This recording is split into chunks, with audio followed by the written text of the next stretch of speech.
Alors, je vais parler aujourd'hui, juste pour concernant le dernier cours, il y avait 2 points que je voulais faire. Donc, à la fin de mon dernier cours, j'avais parlé de l'argument, si vous voulez, qu'il y avait un rattrapage en espérance de vie. Et effectivement, quand on a une formulation qui dit que la croissance ne dépend que de l'augmentation de l'espérance de vie, évidemment, on ne prend pas en compte le fait qu'il y a une relation négative entre le niveau initial de l'espérance de vie et l'augmentation de l'espérance de vie. Et donc, comme on ne prend pas cette relation en compte, eh bien, le coefficient négatif qu'on trouve, l'effet négatif, est en fait un effet de rattrapage qui peut être dû au fait qu'on part d'un niveau supérieur d'espérance de vie, qui, elle, est une bonne chose pour la croissance, vous voyez. Et c'est ça qui est intuitivement, oubliez l'équation, c'était ça qui était la chose qui était manquée par une formulation trop, qui ne regardait que la croissance comme fonction de l'augmentation de l'espérance de vie et pas également du niveau de capital humain, du niveau d'espérance de vie quand il s'agit de la santé. Voilà, donc je voulais juste le mettre en termes intuitifs. Ce que je voudrais parler aujourd'hui, c'est d'inégalité de croissance. Et donc, je vais vous dire un certain nombre de choses, d'accord? Et j'ai préparé beaucoup. J'ai préparé, à mon avis, plus que ce qui est nécessaire. Donc, mais vous aurez en tout cas de quoi, du grain à moudre, comme on dit. Donc je vais mettre ça en 3 parties. En gros, ça sera d'abord de vous parler de l'évolution des inégalités. D'abord, comment on la mesure et comment elle a évolué. La deuxième partie, si vous voulez, je vous parlerai d'explications possibles, d'accord? On essaiera d'expliquer, de comprendre. Alors, on ne va pas tout expliquer, mais je vais vous donner des éléments d'explication pour essayer de comprendre l'évolution des inégalités.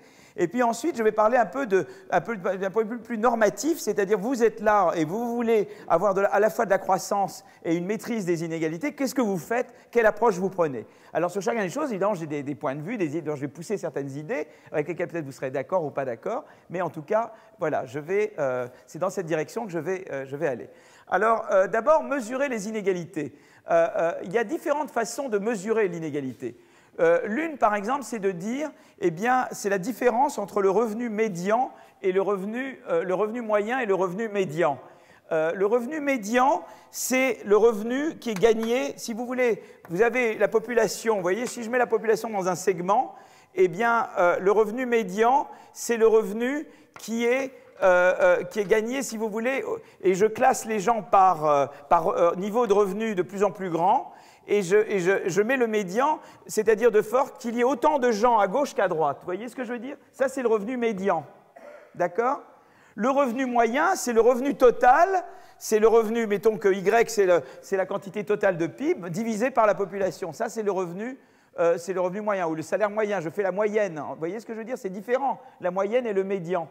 Par exemple, si vous avez une société où il y a peu de riches et beaucoup de pauvres, typiquement, le revenu médian va être très très bas, alors qu'il se peut que les riches soient très très riches et que le revenu moyen soit quand même assez élevé. Vous voyez ce que je veux dire? Donc une des mesures d'inégalité, c'est la différence entre le revenu moyen et le revenu médian. Vous voyez? Quand vous avez cette différence très grande, ça veut dire quand même qu'il y a un problème. Vous voyez ce que je veux dire? Donc voilà.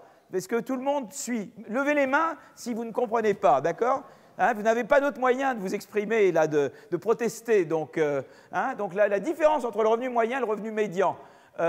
Par exemple, si vous voulez, il y a des pays très inégalitaires, je ne sais pas moi, le Brésil a pu être un pays comme, maintenant je ne sais pas ce que vous êtes venant, mais enfin il y a une époque où on disait que c'était un des pays les plus inégalitaires, et typiquement il y avait des niveaux de PIB par tête qui étaient raisonnables, c'était un pays de niveau de revenu moyen, mais le revenu médian était très très très bas, il y avait une grande masse de gens pauvres, et donc le revenu médian était très très faible, donc la différence entre le revenu moyen et le revenu médian était élevée. Donc ça c'est une première mesure.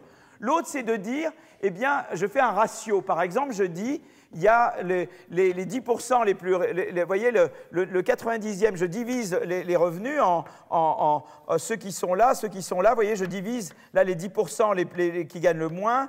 Et là, c'est le 90%. Vous voyez et je regarde le ratio du revenu de ces gens-là, moyen, sur le revenu de ces gens-là. Vous voyez, et je dis ça, c'est une mesure d'inégalité également. On peut dire le revenu des 10% qui gagnent le plus par rapport au revenu des 10% qui gagnent le moins. Vous voyez?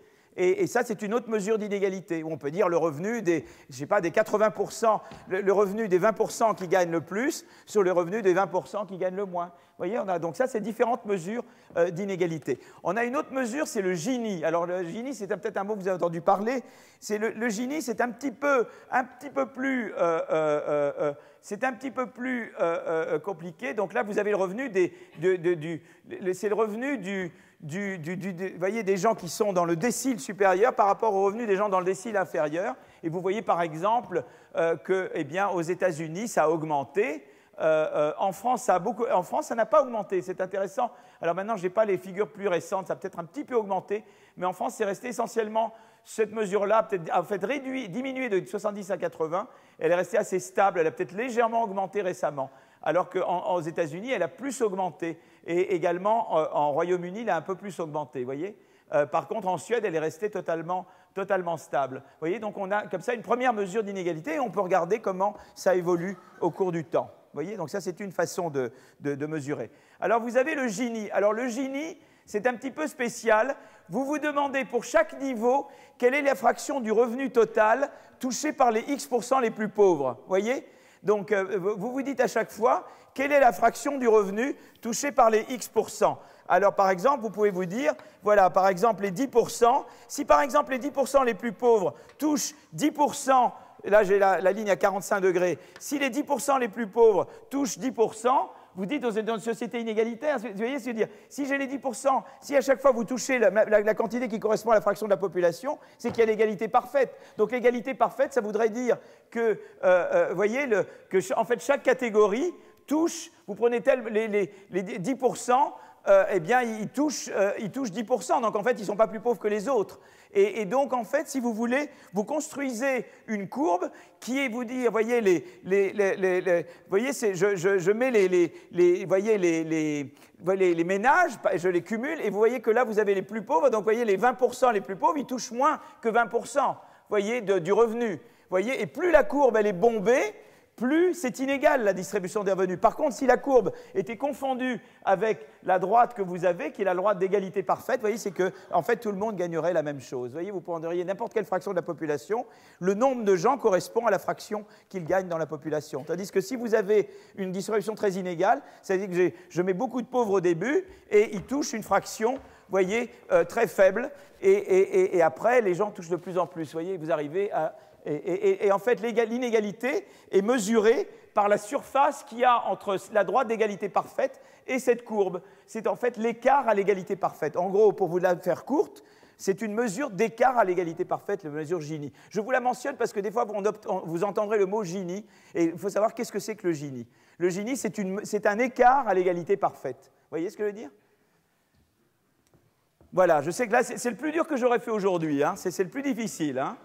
Donc, vous voyez, voilà. Vous voyez, là, ici, vraiment, si par exemple, j'étais avec une courbe très bombée là, ça veut dire que les 20% les plus pauvres toucheraient presque rien. Vous voyez ce que je veux dire? Et après, je rattrape, vous voyez, voilà. Donc, en fait, ce que je dis, c'est les 20% les plus pauvres, quel pourcentage du revenu total ils ont? C'est ça que je représente, vous voyez? Et évidemment, si les 20 les plus pauvres ont un très très petit pourcentage, c'est que je suis très inégalitaire. Si les 20% les plus pauvres touchent 20% du revenu total, c'est que je suis à l'égalité parfaite. Vous voyez ce que je veux dire? Vous comprenez? Voilà. Hein? Donc ça, c'est ce que j'appelle le Gini. Hein? C'est une mesure d'inégalité globale, et c'est ça que ça vous dit. Alors, donc voilà. Donc la mesure de Gini correspond à la surface entre la courbe, la fameuse courbe bombée, on l'appelle courbe de Lorenz, et la ligne d'égalité parfaite. Un Gini égal à 1, ça correspond à l'inégalité maximum. Un Gini égal à 0 correspond à l'égalité parfaite. Donc plus le Gini est grand, plus ça veut dire que vous avez de l'inégalité. D'accord? Et c'est cette fameuse, puisque évidemment, si j'ai une surface 0 entre, si par exemple l'égalité parfaite, c'est que la courbe de Lorenz, elle est confondue avec la ligne d'égalité parfaite. À ce moment-là, le Gini vaut 0. Mais évidemment, le maximum, ça serait quand j'ai une courbe de Lorenz qui est pratiquement comme ça, et juste au 100, ça grimpe. Vous voyez, alors là c'est vraiment le plus inégalitaire que vous pouvez avoir. D'accord? Je sens que vous toussez un petit peu, je sais mesurer à la toux. Donc je sens que vous souffrez là. Je sens la souffrance là. J'ai des strepsils, vous savez aussi. Hein, je vais donner des médicaments quand je fais des... Bon, donc je vous ai fait souffrir, mais maintenant on va pouvoir on va pouvoir maintenant harvest, hein, on va pouvoir récolter. Donc, l'hypothèse de Kuznets, et je vais remercier Françoise, vous m'avez mis des accents, vous me demanderez aujourd'hui pourquoi, exceptionnellement, il y a les accents sur les arbres, parce que Françoise, très gentiment, a pris les slides, et elle a pris les transparents, et elle a mis les... Alors, l'hypothèse de Kuznets, c'est en fait la chose suivante. Kuznets, qu'est-ce qu'il a fait? Kuznets, il a dit, j'aimerais comprendre comment, avec le développement, évoluent les inégalités. Et donc, Kuznets, qu'est-ce qu'il a fait? Il a dit, évidemment, je ne connais pas l'histoire depuis la fin des temps, parce que moi, je ne connais l'inégalité qu'aujourd'hui. Kuznets vivait dans le milieu des années 50. Et donc, M. Kuznets, qu'est-ce qu'il fait?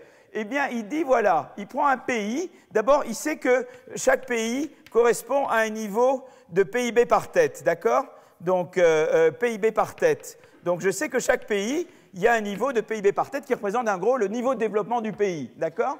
Et il sait qu'également, chaque pays, je peux observer un Gini. Je calcule le Gini parce que je calcule la distribution des revenus. Et qu'est-ce que fait Kuznets? Il a utilisé des données fiscales. C'est le premier qui a fait ça. C'est le premier qui a compris qu'avec les données fiscales, on pouvait regarder la distribution des revenus. Alors, Piketty, Saez, et on fait évidemment beaucoup mieux que Kuznets, puisqu'ils ont des données beaucoup plus riches, et maintenant, il y a l'informatique. Donc, si vous voulez, ils ont continué, en fait, ce qu'avait fait Kuznets, et c'est Kuznets qui est le premier qui a dit, moi, je peux utiliser des données fiscales pour mesurer le fameux Gini ou d'autres mesures d'inégalité, vous voyez? Et donc, n'importe quel pays, je peux le représenter par un niveau de PIB par tête et par un niveau de Gini. Donc, à chaque pays, c'est un point, un point, un point. Et j'essaie de voir quelle courbe est le plus près de tous ces points. Et ce qu'il trouve, c'est que c'est une courbe en U inversée. Voilà. Donc, si vous voulez, il trouve une courbe comme ça. Vous voyez? Il essaye de mettre une courbe proche des points qui minimise la distance aux différents points qu'il a. Et ce qu'il trouve, c'est une courbe en U inversée. Alors à ce moment-là, Kuznets essaie de dire, tiens, c'est intéressant, est-ce que je peux mettre une histoire? Alors évidemment, il a pris une photo en 1950. Mais il a essayé de dire que les pays pas développés aujourd'hui, c'est nos pays à nous avant. Vous voyez ce que je veux dire? Donc il a essayé d'inférer d'une photographie quelque chose de temporel. Parce qu'il a essayé d'expliquer que c'est nous avant, quelque part. Ce qui est, oui, est vrai et faux. Et donc il a essayé de raconter une histoire pour dire une histoire de dire comment on était avant et comment on s'est développé. Et en gros, son histoire, c'est de dire la chose suivante. C'est de dire, eh bien, à mesure quand un pays se développe au début, l'inégalité augmente, mais après, l'inégalité diminue. C'est vrai que, historiquement, quand vous regardez l'inégalité aux États-Unis ou dans la plupart des pays développés, avec la révolution industrielle, elle a beaucoup augmenté. Et puis après, disons de 1920 à 1970, l'inégalité dans les pays développés, elle a été réduite. D'accord? Donc lui, il était en 55, lui avait le sentiment que eh bien, l'inégalité augmentait dans les périodes de développement initial, et ensuite l'inégalité diminuait. Alors il a essayé de trouver une histoire pour ça, et l'histoire qu'il a trouvée, c'est la transition d'une économie rurale à une économie industrielle. Alors je vais vous la raconter d'une manière très simple. Supposons qu'on est tous dans les champs à cultiver, d'accord? On est au salaire de subsistance, d'accord? Économie agricole, pas génial, on survit, mais tout juste, hein, d'accord? Et soudain, il y a l'industrialisation qui arrive. Alors, quelques-uns d'entre nous ont la possibilité de trouver un emploi industriel ou de gagner de l'argent à la ville. Et donc, ils vont... Évidemment, à ce moment-là, l'inégalité augmente, parce qu'eux, il y en a certains qui ont la chance d'y aller et d'autres pas, d'accord? Imaginez que sinon, on est tous une armée de réserve dans les champs, d'accord? Quelques-uns ont la possibilité d'aller dans la ville. Donc, ils gagnent plus. Alors après, à mesure que l'industrialisation se produit, de plus en plus de gens vont dans la ville. Mais du coup, ça produit une certaine congestion dans la ville. Par contre, plus de gens quittent la campagne, plus le revenu marginal d'un individu dans la campagne devient important. Vous voyez, c'est-à-dire que moins on est nombreux à la campagne, plus ce qu'apporte un individu au revenu est important. Donc, si vous voulez, au début, partant d'une égalité parfaite entre nous tous qui sommes à la campagne, le fait qu'il y ait certains qui aient la possibilité d'aller dans la ville et pas d'autres, ça augmente l'inégalité. Mais à mesure que beaucoup de gens vont à la ville, l'inégalité va finir par retomber. Parce qu'en fait, il y a des rendements décroissants à la production dans la ville, mais les rendements décroissants font aussi qu'à mesure que les gens quittent la campagne, eh bien, le salaire de chacun à la campagne va augmenter. Voilà. C'était en gros l'idée de Kuznets, vous voyez. C'était en fait la transition d'une économie rurale à une économie urbaine. Et c'est comme ça qu'il essayait de rationaliser. D'accord? Et donc, la vision qu'avaient les gens, si on demandait aux gens quel est l'effet de la croissance sur l'inégalité, eh bien, les gens disaient la courbe de Kuznets. C'est-à-dire, finalement, ce n'est pas très grave que les inégalités augmentent au début, parce qu'elles finissent par diminuer. Vous voyez, par exemple, peut-être la Corée du Sud, les inégalités ont beaucoup augmenté dans les années 60, mais après, vous allez voir, les inégalités vont retomber. Donc il y a bien une espèce de vision vertueuse du capitalisme, en gros. C'est de dire, on se développe, l'inégalité augmente, certes, aussi parce qu'il y a des coûts fixes, dire, voilà, il y a des... et puis après, l'inégalité est bien réduite. Alors, là, il y a la théorie de Kuznets, pourquoi l'inégalité se réduit. D'autres diront, il y a la syndicalisation qui fait que, évidemment, les mouvements ouvriers s'organisent pour obtenir davantage et pour avoir une répartition plus juste du gâteau. Il y a d'autres qui disent, oui, il y a aussi le développement des marchés financiers qui fait que tout le monde peut devenir actionnaire. Et donc ça aussi, ça permet de partager davantage. Il y a différentes théories qui ont été autour de la courbe de Kuznets. Mais disons, la religion, c'était la courbe de Kuznets, d'accord ? Malheureusement, à partir des années 70, ça ne marche plus. Alors vous voyez, ça c'était l'évolution du coefficient Gini en Angleterre et en Pays de Galles. Moi je trouve que c'est beau, England and Wales. Hein. Voilà, vous voyez, le Gini augmente énormément en Angleterre et Pays de Galles entre 1820 et 1880, et puis ça retombe après entre 1880 et 1920. Ça reste à peu près égal là. Si je continuais, la courbe serait assez plate et c'est remonté récemment. Mais vous voyez, si on regardait entre 1820 et 1920, on voit grosso modo quelque chose, et là c'est vraiment temporel. On voit vraiment une espèce de courbe en nu inversée. Vous voyez, ça monte et ça descend. Vous voyez ? Ça, c'est la courbe de Gini, d'accord ? Bon, alors, eh bien, malheureusement, ça ne marche pas très bien longtemps. Parce que si on regarde le coefficient Gini aux États-Unis, on voit qu'à partir des années 75, vous voyez, alors Kuznets, c'était, je ne sais plus s'il était encore vivant, Kuznets, peut-être qu'il n'a pas vu ça, je ne sais plus, j'ai honte, je devrais savoir à quel âge est décédé Kuznets. Mais ce qui se passe malheureusement, c'est que à la fois la mesure de Gini ou bien le ratio des 10% les plus riches ou sur les 10% les plus pauvres en termes de salaire se met à augmenter très fortement, en fait, à partir la fin des années 70, surtout les années 80 et 2000. Et donc ça, du coup, on dit la théorie de Kuznets, c'est plus valable. Parce que Kuznets, il vous dit que ça monte et ça descend. Mais oui, mais c'est remonté. Alors ça ne va pas, cette théorie. Hein, voilà. Donc ça, c'est donc là, il y a eu, tout d'un coup, les gens se sont dit, mais Kuznets, ça ne marche pas, quoi. Hein. Et en fait, ça marche autrement. Ça, c'est en gros, si vous voulez, on voit aussi en termes d'éducation. Par exemple, on voit que le salaire réel, hein, donc c'est le salaire réel horaire aux États-Unis, entre 80 et 2010, en 1980 et 2010, on voit qu'en fait, pour les gens pas qualifiés, vous voyez, qui ont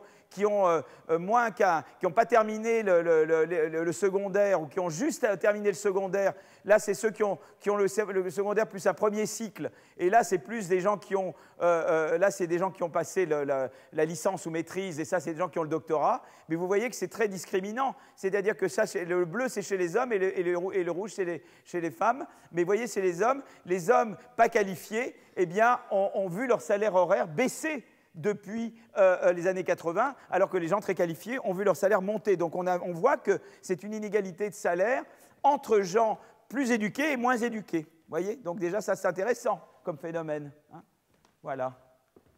Donc ça, voilà. Donc deuxième chose. Hein.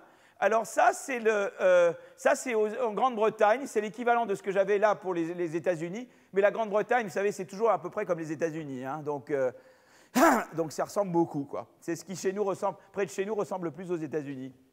Et à nouveau, vous voyez qu'à partir des années 80 jusqu'à 2010, ça a augmenté très fortement. Hein, ça augmente un petit peu moins fortement maintenant, mais vous voyez, surtout dans les années 80-90, alors là, ça a été vraiment l'augmentation très rapide des inégalités. Vous voyez ?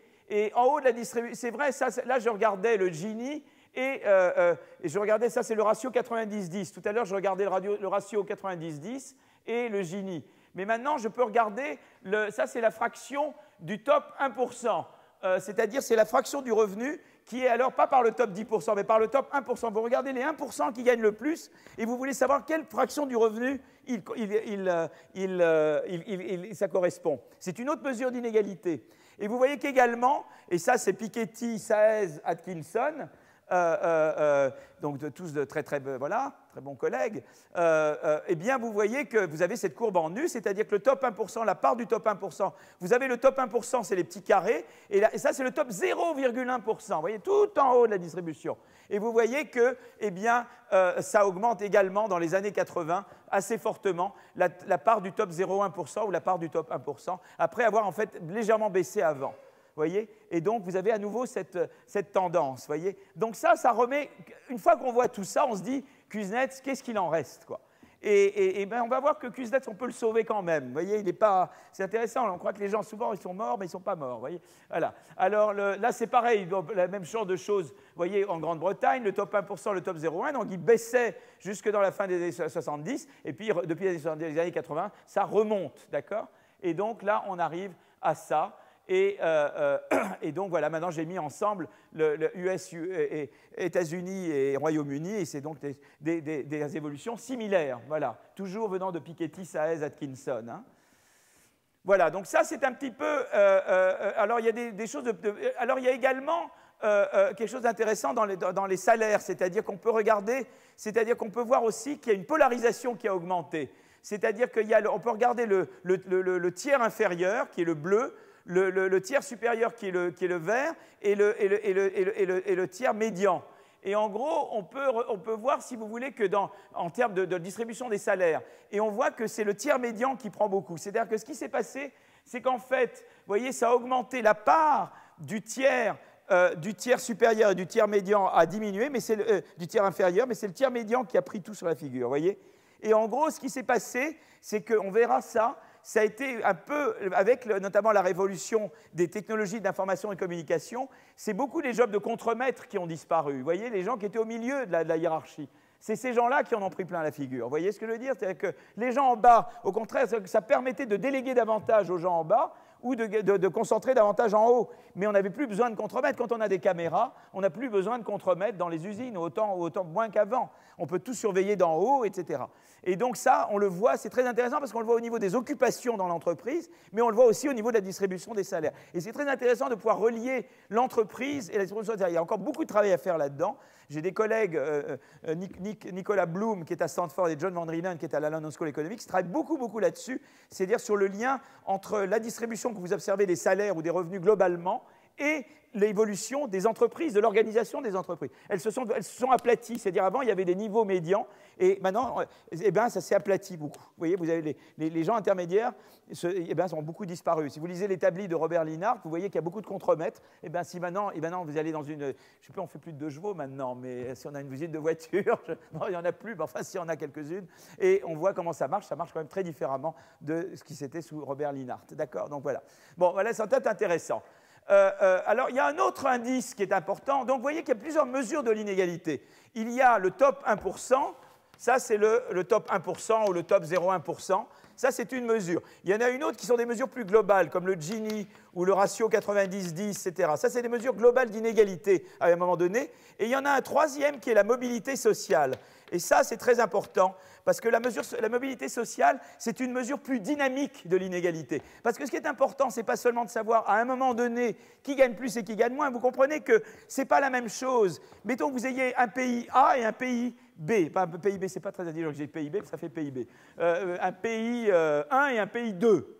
Dans le pays 1, on voit une distribution assez inégale, mais en fait, il y a une grande mobilité sociale, c'est-à-dire que même si moi je ne gagne pas beaucoup, mon enfant peut gagner beaucoup plus. Ou si je ne gagne pas beaucoup, disons à une époque de ma vie, je peux gagner beaucoup plus tard. Vous voyez? Donc il peut y avoir une grande mobilité. Et dans le pays numéro 2, il n'y a pas de mobilité. C'est-à-dire qu'une fois pour toutes, mon salaire il ne va pas bouger et mes enfants seront comme moi. Vous comprenez que ça n'a pas la même conséquence, l'inégalité dans l'un et dans l'autre. Vous voyez? Ça ne fait pas pour justifier l'inégalité, mais c'est-à-dire qu'effectivement, l'inégalité est particulièrement insupportable quand il n'y a pas de mobilité sociale.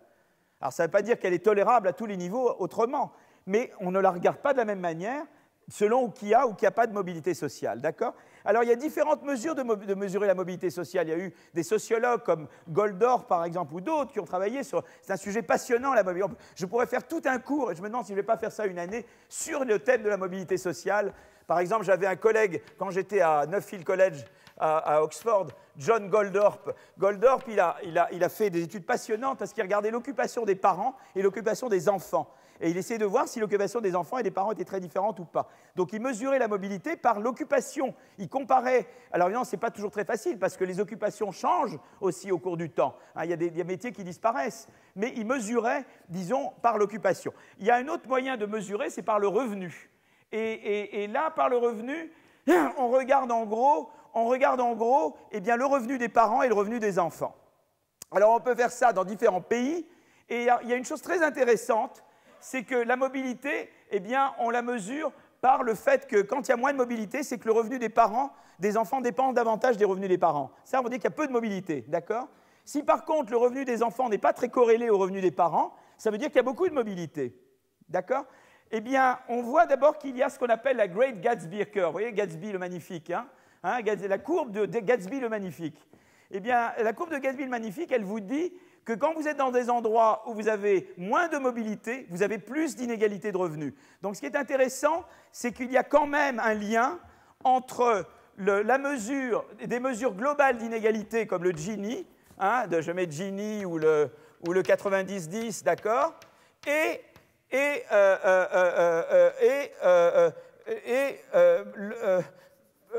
mobilité sociale. Mais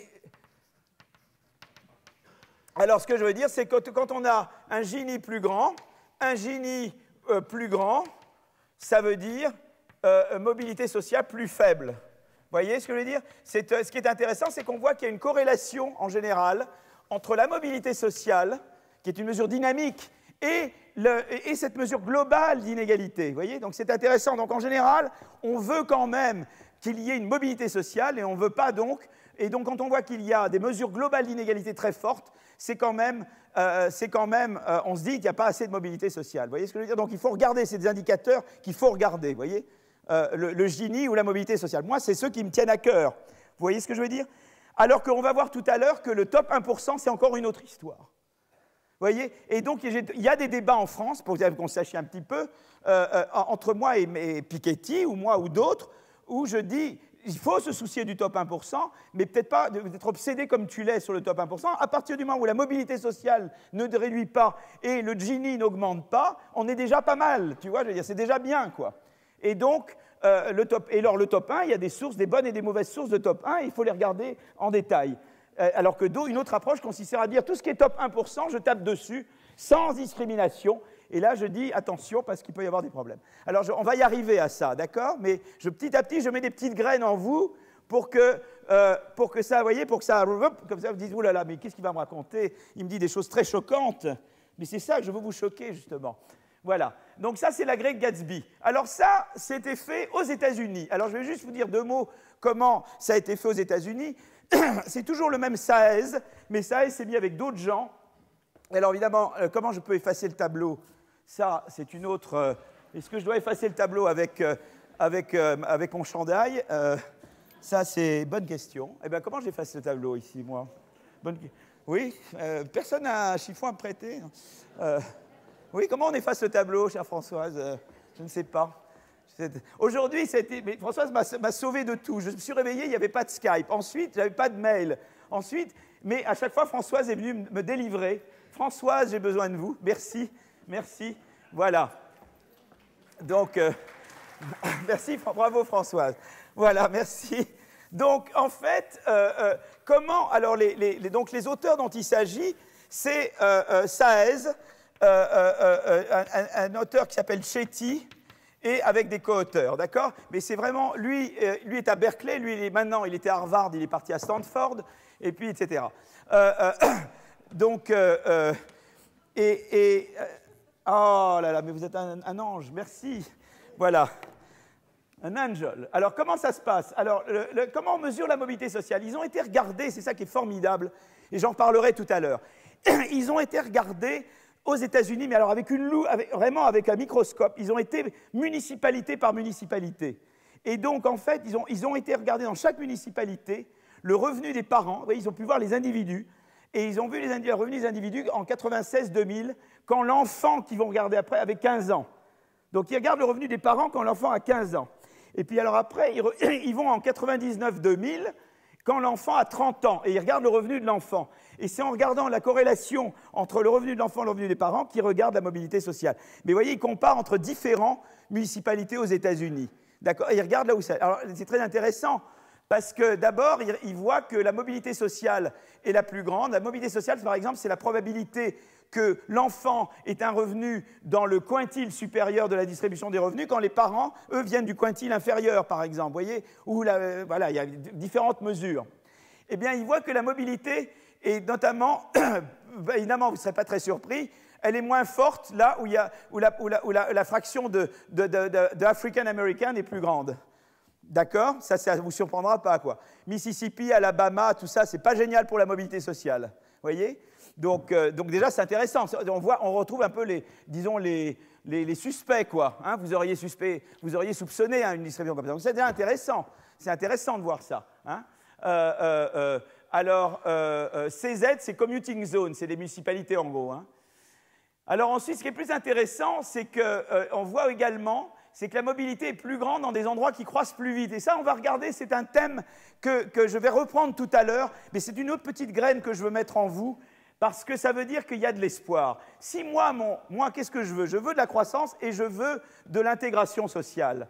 Eh bien, ça me rend optimiste. Je me dis quand même, dans les endroits qui croissent plus vite aux États-Unis, c'est quand même là qu'il y a le plus de mobilité sociale. En Californie et dans le Massachusetts et dans le Connecticut, eh bien, la croissance est plus forte que dans l'Alabama et la mobilité sociale est également plus forte. C'est quand même intéressant. Parce que ça veut dire qu'il y a de l'espoir quand même. Vous voyez ce que je veux dire ? Si votre but, c'est ce que j'appelle la croissance inclusive, on va y revenir, c'est-à-dire à la fois de la croissance, mais qui inclut tout le monde, ben on se dit, il y a de l'espoir quand même. Hein. Je ne dis pas à nouveau qu'on ne me fasse pas dire que je suis pour le modèle américain. J'ai pris des données américaines, parce que cette étude a été faite par des données américains, mais mon modèle n'est absolument pas le modèle américain. Parce que j'avais vu un article dans Le Monde qui me faisait dire que moi, j'étais le genre de... Quand on monte des données d'un pays, ce n'est pas parce qu'on épouse ce qui se passe dans ce pays. D'accord ? Mais c'est intéressant parce que l'étude de mobilité sociale, maintenant, on essaie d'imiter, on fait des études françaises là-dessus. Alors, troisième chose, c'est la fameuse Gatsby le Magnifique. Ils reproduisent la même courbe, mais seulement au lieu que ce soit une comparaison entre pays, c'est une comparaison entre municipalités américaines. C'est-à-dire qu'on voit que les municipalités américaines où la mobilité sociale sont les plus grandes sont également celles où en fait, eh bien, la mesure d'inégalité est la plus faible. Vous voyez, c'est ça qui est intéressant. Et donc, ça, c'est quand même très intéressant. Et donc, on voit à nouveau qu'il y a un lien, si vous voulez, que davantage ce lien dont j'ai parlé, qui est vrai quand on fait des comparaisons internationales, elle reste vraie quand on fait des comparaisons entre municipalités américaines. Vous voyez, ça serait vrai également en France. Voyez. Et donc là, quand vous avez des relations, je vous ai toujours dit que j'ai des relations assez semblables entre pays et à un niveau plus micro, et que je trouve la même relation, je me dis, il y a quand même quelque chose. D'accord ? Donc ça, c'est quand même à nouveau intéressant. Donc voilà. Alors l'autre chose qui est aussi très amusante quand même, c'est que vous regardez, là, je fais le lien entre la part du revenu des top 1% et la mobilité sociale. Et vous voyez que la relation, elle est très légèrement croissante. C'est-à-dire que dans les endroits aux États-Unis où le top 1% gagne le plus, c'est aussi les endroits où, il n'y a pas de causalité, mais c'est aussi les endroits où la mobilité sociale est la plus grande. Vous voyez, ça aurait pu vous dire que c'est le contraire. C'est là que je commence à discuter avec Piketty ou avec d'autres. C'est que je dis, mon coco, il faut que tu regardes ça, pas fait par ton copain Saez quand même. C'est pas fait par ton ennemi intime, c'est par ton meilleur ami, Emmanuel Saez. Voilà ce qu'il fait. Donc c'est quand même intéressant. C'est-à-dire que les endroits aux États-Unis où le top 1% gagne le plus, c'est les endroits aussi où il y a le plus de mobilité sociale. Par exemple, le Massachusetts, la Californie, le Connecticut, il y a pas mal de mobilité sociale. Et la part du top 1% est plus élevée. Et l'innovation est plus élevée. Tandis que vous allez regarder Alabama, Mississippi, etc., la mobilité sociale est faible, mais la part du top 1% est quand même plus faible que parce qu'il y a moins d'innovation, en fait. Et donc déjà, on va commencer à avoir une petite graine, dire, ah, tiens, mais l'innovation a peut-être quelque chose à voir avec ça, et je vais y revenir tout à l'heure, d'accord ? Là, je regarde la segregation of poverty, et à nouveau, alors plus il y a de la mobilité sociale, moins les pauvres sont exclus, quoi. Donc, c'est assez clair qu'il y a le lien aussi très fort entre mobilité sociale et trappe de pauvreté. Moins il y a de trappes de pauvreté, plus vous avez de la mobilité sociale. Ça, c'est quelque chose auquel vous attendriez. Hein. Et voilà. Donc, alors j'ai fini le premier. Donc ça, c'est la première partie. C'est la première partie de ma présentation. Alors, je vais maintenant passer à la deuxième partie. Et il faut que aujourd'hui, je sais que je suis un peu persécuté parce que les gens mais ici, on a fait un travail magnifique. Et donc, on va parler voilà. Maintenant, je vais maintenant m'interroger au pourquoi. Donc, vous avez vu un petit peu jusqu'à maintenant. Faisons le point. Alors, le point, je fais d'abord un diaporama. Voilà, j'appuie. Pardon? À partir du début. Ça vous va pas, ça?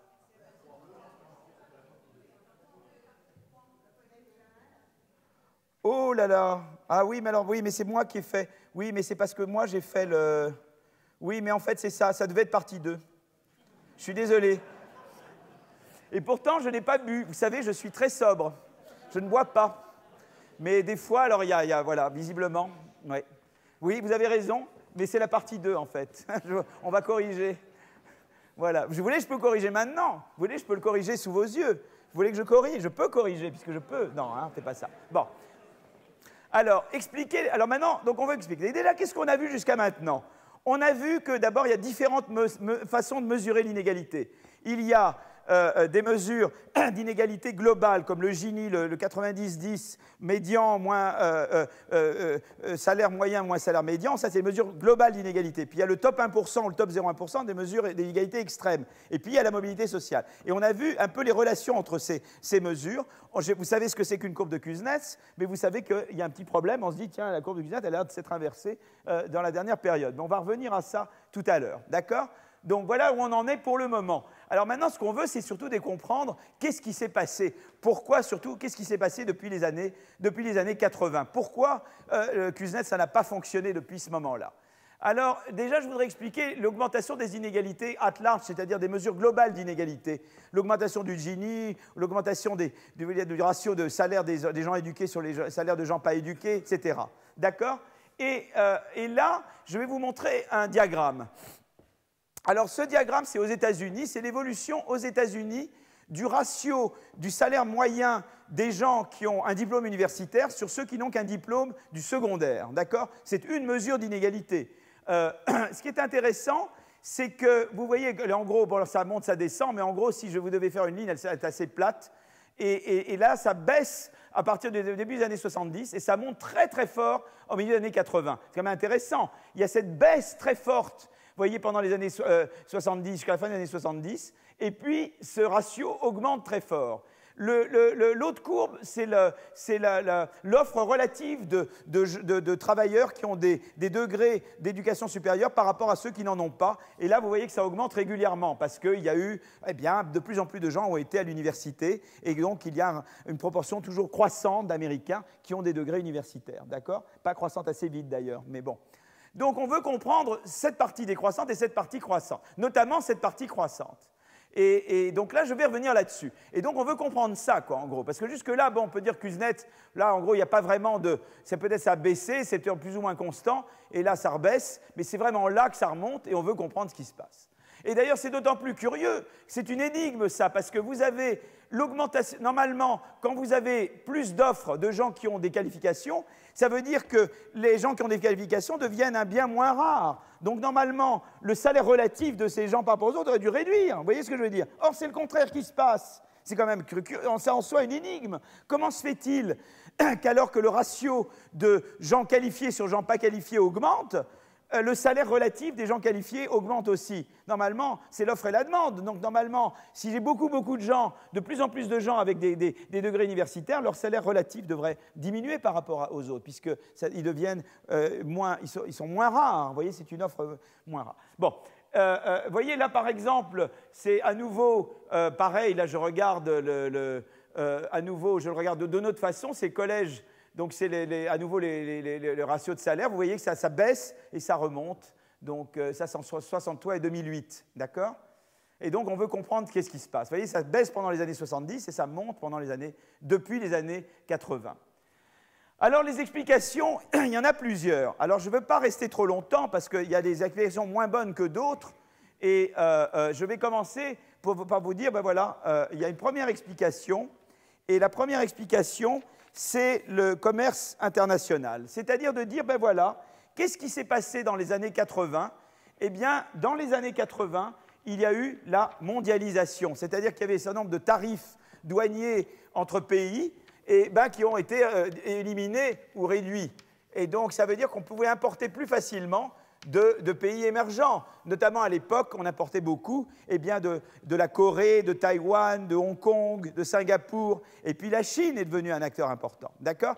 Donc, qu'est-ce qui se passe à ce moment-là? Vous avez la mondialisation. Ça veut dire ça devient facile d'importer des biens de ces pays-là.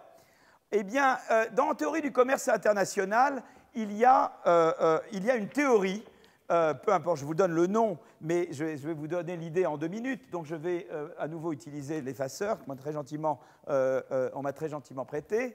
Et la théorie, en gros, c'est la théorie de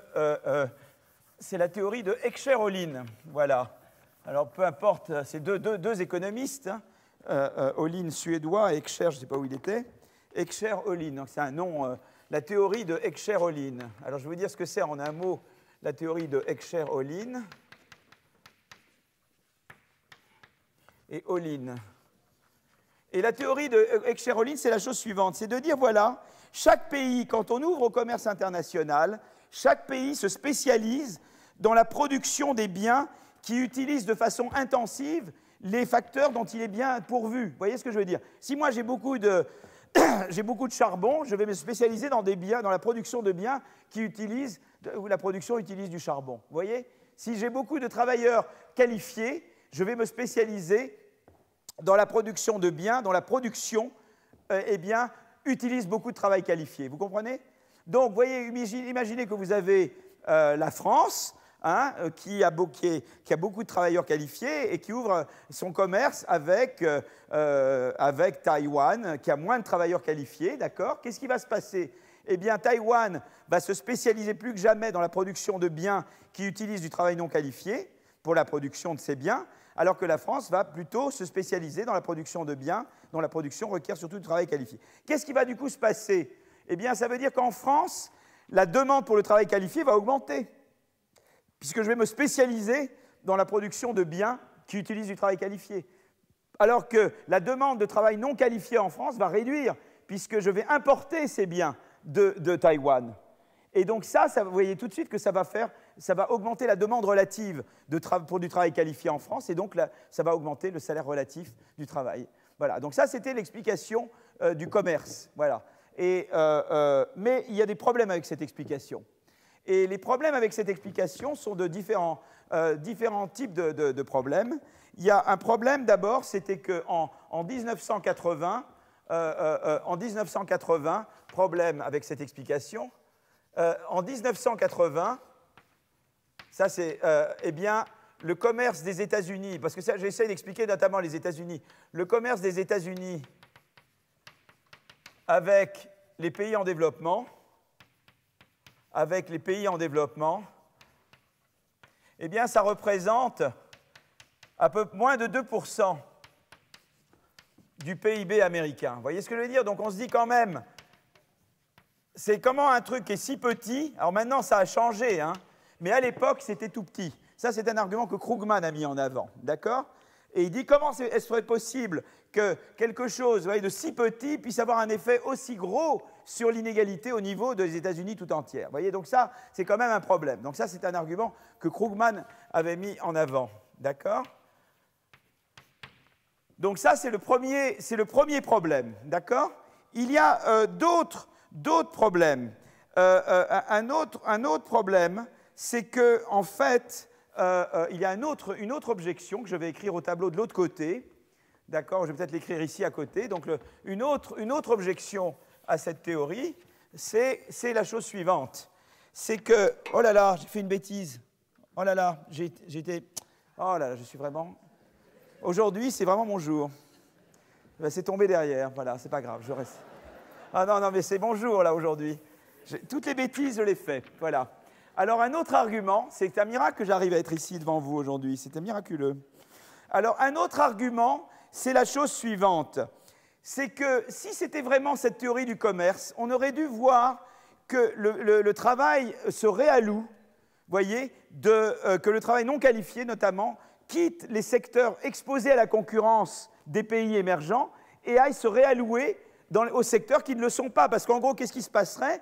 C'est qu'on dirait, eh bien, les secteurs exposés à la concurrence avec Taïwan produisent moins qu'avant. Hein, par exemple, les vêtements, on les fait venir de Taïwan, on ne les fait plus nous-mêmes. Mais par contre, comme ce travail est devenu moins cher, on le réalloue eh bien, aux secteurs qui produisent plus, qui sont des secteurs qui utilisent beaucoup de main-d'œuvre qualifiée et qui sont, eux, moins exposés à la concurrence des pays étrangers. Donc, on aurait vu essentiellement qu'il y a un mouvement, une réallocation eh bien, entre secteurs, voyez, des secteurs soumis à la concurrence vers les autres. Or, qu'est-ce qu'on a observé? Que dans tous les secteurs, qu'ils soient ou non soumis à la concurrence de Taïwan, ils ont augmenté leur demande relative de travail qualifié. Vous voyez, je veux dire, au lieu que ça se passe entre secteurs, ça s'est passé intra-secteur. Vous voyez ce que je veux dire? Chaque secteur s'est mis à demander plus de travail. Donc ça ne va pas avec la théorie du commerce. Vous voyez, c'est-à-dire, ça, c'est quelque chose que la théorie du commerce ne peut pas expliquer. C'est-à-dire, donc, le deuxième argument, c'est que la réallocation est intra-secteur. La réallocation du travail non qualifié dans les pays développés, la réallocation du travail non qualifié dans les pays développés, du travail non qualifié dans les pays développés, aux États-Unis, hein, mettons, hein, comme ça, bon, c'est pour aux États-Unis, a été intrasectoriel, pas intersectoriel, intrasectoriel, plus qu'extra, plus qu'intersectoriel, vous voyez?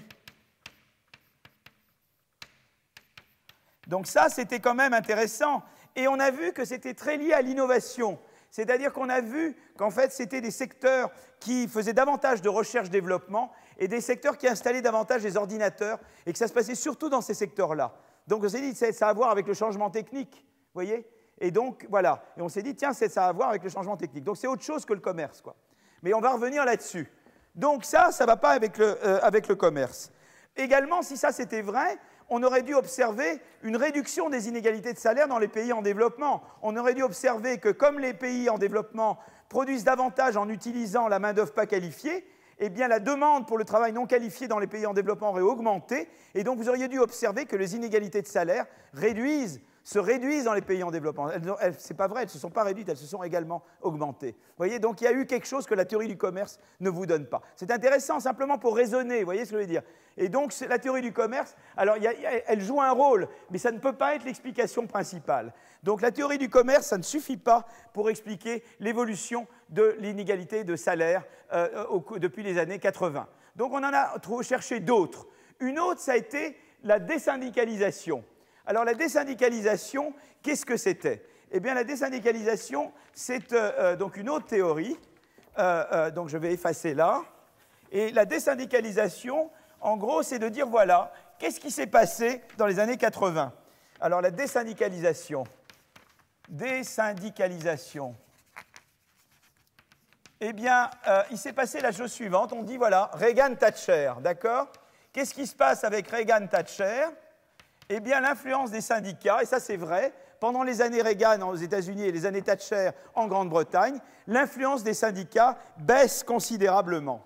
Alors, qu'est-ce que ça veut dire? Par exemple, le taux de syndicalisation, regardez, si vous voulez regarder aux États-Unis, je mets US pour États-Unis, c'est plus facile à écrire, hein, et je mets UK pour Royaume-Uni, ou je peux mettre RU. Le taux de syndicalisation,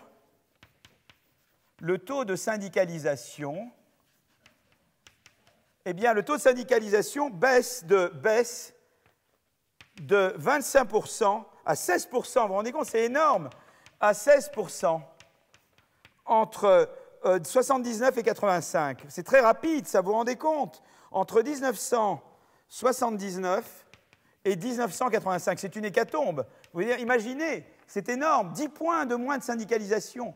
Vous voyez, c'est une baisse terrible de la syndicalisation. Et pareillement, donc c'est énorme. Et vous avez une évolution semblable en Grande-Bretagne, d'accord? Et ce qui s'est passé également, c'est que parallèlement à ça, le salaire minimum a perdu aux États-Unis 30%, en valeur réelle, 30% de sa valeur pendant les années 80. Et le salaire minimum, vous voyez, pendant cette période-là, et le salaire minimum aux États-Unis, vous voyez, on ne l'a jamais augmenté en gros, hein, aux États-Unis, perd environ 30% de sa valeur, 30% de son pouvoir d'achat, c'est ça que je veux dire. Hein. Il y a l'inflation, elle continue, mais le salaire n'est pas ajusté, c'est-à-dire qu'on ne l'augmente jamais en nominal pendant les années 80. Vous voyez, donc là, il y a vraiment, on peut dire que c'est très violent, vous voyez. D'accord? Donc on peut dire, ben voilà, en gros, vous cherchez une explication à l'augmentation de salaire, ben là voilà l'explication. Évidemment, quand vous avez Reagan, il y a eu la grève, vous savez, la grève des, je crois que c'est pas la grève des aiguilleurs ou des contrôleurs aériens, et là ça avait été sa grande grève. Madame Thatcher, ça a été les mineurs, ils ont eu des études très intransigeantes, et ils ont en fait cassé les syndicats. Et vous voyez également que la valeur du salaire minimum également en Grande-Bretagne a beaucoup baissé pendant les années 80. Donc vous dites avec ça, eh bien voilà mon explication. Pourquoi je vais chercher des choses compliquées quand l'explication elle est très simple? Eh bien c'est Reagan-Thatcher, ils tapent sur les syndicats. Mais c'est intéressant parce que ce n'est pas si simple que ça. Les syndicats, ils ont deux effets sur les salaires. Il y a le salaire minimum évidemment, mais les syndicats plus généralement, ils ont deux effets. D'abord, il y a eu des études, notamment par un collègue d'Harvard qui s'appelait Freeman, qui s'appelle « What do unions do ?» Qu'est-ce que les syndicats font? Et où Freeman a montré que les syndicats compriment les salaires, parce qu'en général, les syndicats négocient des grilles, et ça revient sous l'influence des syndicats, c'est de comprimer les salaires entre syndiqués. Mais ça peut augmenter les inégalités de salaire entre syndiqués et non syndiqués. Donc ce n'est pas évident, a priori, que la désyndicalisation augmente les inégalités de salaire, parce que peut-être qu'elle les augmente au sein de gens qui étaient syndiqués avant, mais peut-être pas forcément entre des gens qui étaient avant syndiqués et des gens qui étaient avant pas syndiqués. Donc ça, c'est une dynamique qui est un peu complexe, si vous voulez.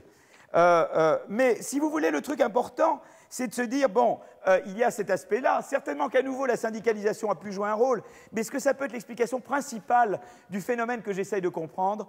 Et là, il y a deux questions. Eh bien, la question, c'est la suivante, c'est le timing. En Grande-Bretagne, l'inégalité de salaire commence avant Mme Thatcher. C'est ça qui est remarquable. Mme Thatcher commence à faire ses politiques en 80, mais en fait, les inégalités de salaire en Grande-Bretagne se mettent à augmenter avant que Mme Thatcher fasse la grève des mineurs, etc.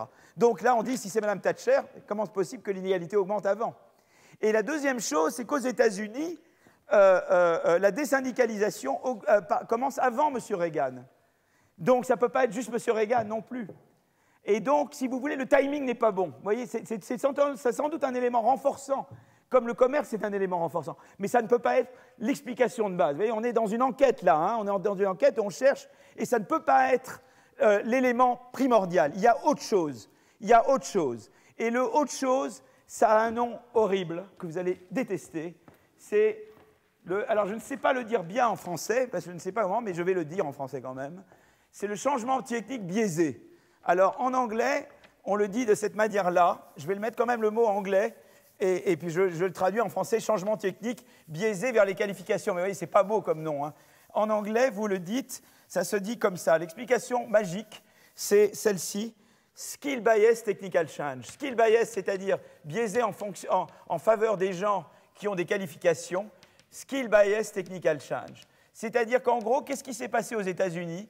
Eh bien, il y a eu une accélération dans le skill bias technical change. C'est-à-dire que dans les années 80, pour des raisons qu'on va essayer de comprendre, eh bien ça y a eu, non seulement il y a eu de l'innovation, de changement technique, mais qui a favorisé les gens qualifiés. On s'est mis à faire des meilleures machines qui travaillent avec des gens qualifiés. Vous voyez ce que je veux dire? Et donc, le tout, c'est de comprendre pourquoi il y a eu cette accélération.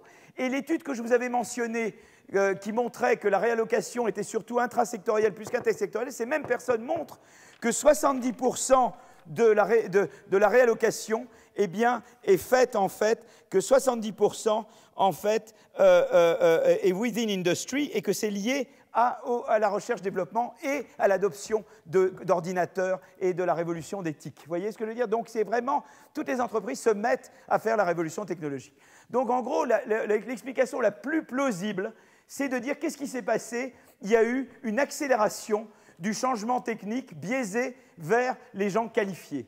Et le tout est de savoir pourquoi il y a eu cette accélération. Alors, il y a beaucoup de travaux qui ont montré qu'il y a eu cette accélération, notamment Gordon, le même Gordon qui parle maintenant de stagnation séculaire, mais il y en a eu d'autres qui ont montré qu'il y avait eu en effet une accélération du progrès technique biaisé vers les gens qualifiés. Et la question est de savoir pourquoi.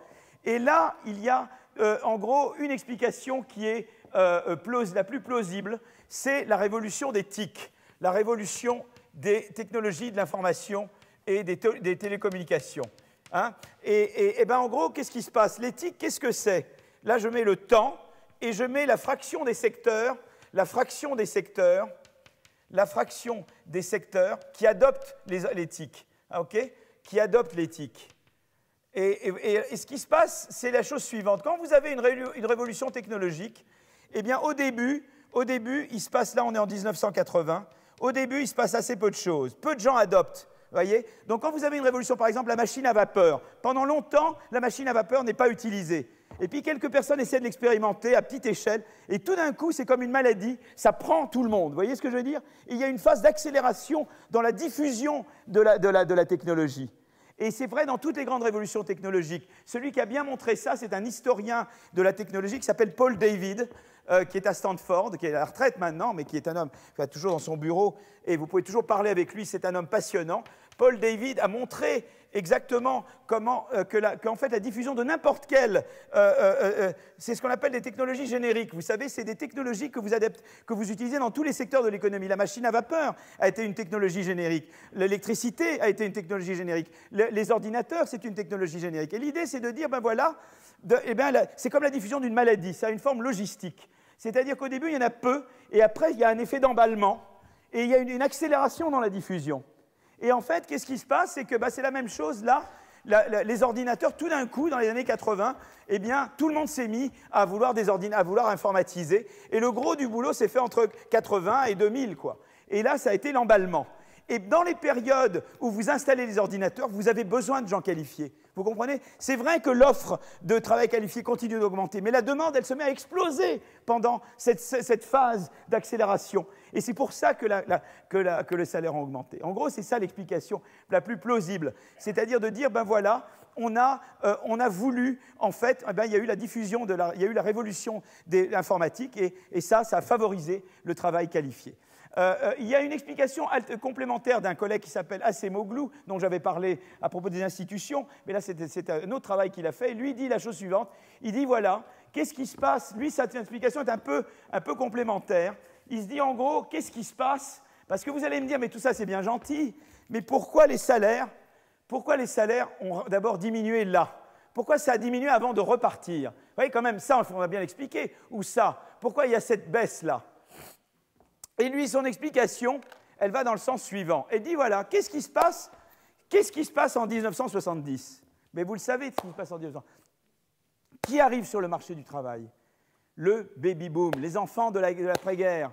Hein, vous savez qu'après, en 1945, on s'est mis à faire beaucoup, beaucoup d'enfants. Hein. Ces enfants arrivent sur le marché du travail en 70, 71. Mais ces enfants-là sont beaucoup plus qualifiés que leurs aînés. Pourquoi? Parce que d'abord, la guerre a un effet socialisateur. Pendant la guerre, on se dit, tiens, les services publics, c'est quand même utile. Donc, on scolarise davantage. Et puis, ce qui s'est passé aux États-Unis également, c'est qu'on s'est dit, quand même, il y a eu les vétérans, ils en ont bavé.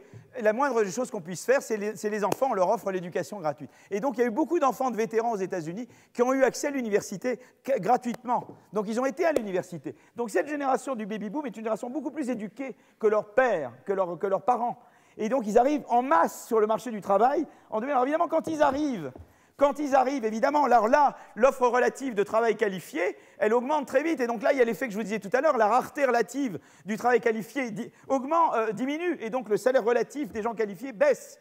Mais ensuite, ça repart. Alors, ça repart peut-être parce que là se passe la révolution d'éthique, mais il se peut aussi que, comme on a tous ces gens qualifiés, on se dit tout d'un coup, c'est le moment d'y aller, quoi. C'est maintenant qu'il faut le faire, parce qu'on a tous ces gens qualifiés, et hop, on y va, quoi. Ils coûtent pas cher, on y va, et on lance la révolution. Moi, je crois que les deux explications sont complémentaires, mais ce qui est intéressant avec cette explication, c'est-à-dire la combinaison de la révolution d'éthique et de l'arrivée massive de la génération du baby-boom, vous explique cette partie-là et cette partie-là.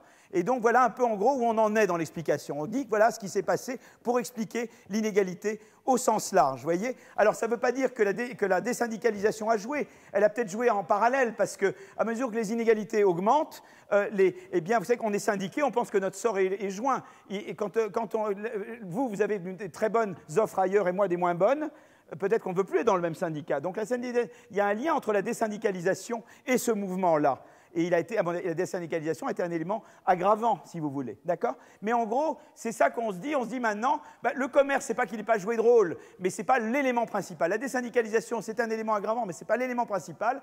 Il y a eu l'élément qu'il y a eu cette accélération dans le changement technique en direction des gens qualifiés. Alors, parce qu'il y a eu cette coïncidence de la révolution des technologies, de l'information et de la communication, et de cette arrivée sur le marché du travail de cette masse de gens plus qualifiés que leurs aînés. Voilà. Donc ça, c'est un peu, en gros, l'explication qu'on a. Mais il y en a une dernière qui est complémentaire également. C'est que, si vous voulez, c'est vrai que je vous disais tout à l'heure que l'offre de travail qualifié a augmenté, mais en fait, ce qu'on peut voir, c'est qu'à partir des années 70, alors là, c'est une autre tendance, elle tend à se décélérer. Elle tend à augmenter moins vite. Et ça, je ne vous l'ai pas montré bien là, mais je vais essayer de vous le montrer après. C'est-à-dire que, donc ça, je vous avais le changement technique biaisé, voilà. Oui, alors là, je vous montrais que la information technology, je voulais montrer que le changement technique biaisé, qu'on adopte de plus en plus les TIC pendant les années, qu'il y a une accélération dans l'augmentation des TIC dans les années 80. On voit une générale accélération là. Mais simplement, si vous voulez, c'est que l'explication, vous voyez les vagues technologiques dont je vous parlais, voilà les vagues technologiques. Vous voyez les vagues technologiques, c'est joli, hein, on les voit. Hein. Ça, c'est mon ami Gilles Berset qui fait ça à la Banque de France, avec son équipe. C'est vraiment le monsieur productivité, il connaît bien. Et ça, c'est la vague. Ça, c'est la vague de l'électricité et de la chimie aux États-Unis. Et ça, c'est la vague de l'Internet. Et nous, l'Europe, si je devais représenter l'Europe, nous, on prend cette vague-là après la guerre. Voilà, on la prend à peu près là, avec retard toujours. Hein. Et la vague des TIC, nous, la France, on n'a pas encore été au sommet, parce qu'on a des différentes rigidités qui nous empêchent de... Mais ça, je vous en parlerai un peu plus dans une fois prochaine. Donc, je vous donne déjà un petit grain à moudre qui est ces vagues technologiques, mais on va voir un peu comment ça se passe. Alors, qu'est-ce qui s'est passé avec l'éducation supérieure? C'est que les frais universitaires ont augmenté beaucoup plus vite qu'avant aux États-Unis, et ça ralentit la croissance de l'offre relative de gens qualifiés. Vous voyez ce qui s'est passé? C'est qu'il y a eu un mouvement, c'est vrai qu'elle a continué à augmenter, mais moins vite qu'avant, parce que les frais universitaires sont énormes aux États-Unis, vous voyez? Ils augmentent très très vite, quoi. Et donc ça décourage. Et ça, c'était des gros problèmes du système américain. Et donc, évidemment, les gens s'endettent. D'abord, ça crée de l'endettement qui a conduit à la crise des subprimes, qui a alimenté la crise des subprimes. Mais en plus, ça fait que ça décourage les gens de suivre une éducation supérieure. C'est un des gros problèmes qu'ont les États-Unis. C'est ce coût qui est en train de flamber de l'éducation supérieure. Alors, évidemment, ça, c'est un élément aggravant également. Ce n'est pas l'élément principal pour expliquer l'évolution récente de l'augmentation des inégalités de salaire, mais c'est... Alors, il y a eu un autre élément intéressant sur l'augmentation des inégalités de salaire. Ouh là là, je sens qu'il est déjà 15 heures. Vous voulez que je vous donne comme ça de 5 petites minutes, 5-7 minutes de repos? D'accord. Il faut, oh là là, excusez-moi, je me suis pas vu là, je regarde l'heure. Alors je vous retrouve dans 5-6 minutes, mais on a des choses à raconter là. Hein.